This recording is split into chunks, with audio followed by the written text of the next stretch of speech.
అత్తమ్మ నాకు ఒక 1000 రూపాయలు ఇవ్వరా? సాయంత్రం వచ్చాక ఇచ్చేస్తాను కానీ. తీసుకో. థ్యాంక్స్ అత్తమ్మ. అత్తమ్మ ఇదిగోండి మీరు ఇచ్చిన డబ్బులు. ఆయన నాకు అకౌంట్లో వేసారు. అదేంటే 1000 రూపాయలు ఇస్తే 1500 ఇచ్చినావు? ఏమో అత్తమ్మ, మీరు ఇచ్చిన 2 నోట్లు బ్యాగ్ లో పెట్టుకున్నానా, దానికి ఇంకోటి పుట్టినట్టుంది. ఆ 2 కాసం 3 అయినాయి. మీవే కదా అని మీకు ఇచ్చేసాను. నోట్లు పుట్టాయా? నాకెందుకులే, 500 లాభం. అత్తమ్మ ఒక 2000 ఇవ్వరా? సాయంత్రం వచ్చాక ఇచ్చేస్తాను గానీ. ఇదిగో. థ్యాంక్స్ అత్తమ్మ. అత్తమ్మ ఇదిగోని తీసుకోండి, అవసరం పడలేదు. అదేంటే నేను 2000 ఇచ్చాను 3000 ఇస్తున్నావేంటి?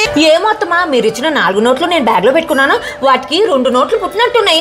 ఇదేదో బాగుంది, బయటకు వెళ్తున్నట్టుంది. డబ్బులు ఇద్దాం, మళ్ళీ బోల్ డబ్బులు వస్తాయి. కవి బయటకు వెళ్తున్నావు కదా, 10,000 ఉంచుకో. సరే అత్తమ్మ. వచ్చావా? ఏవి నా డబ్బులు? అయ్యో మీ డబ్బులు చచ్చిపోయాయి అత్తమ్మ.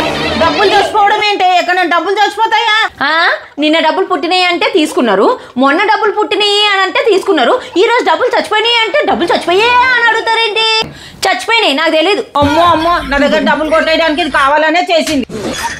మాస్తో పెట్టుకుంటే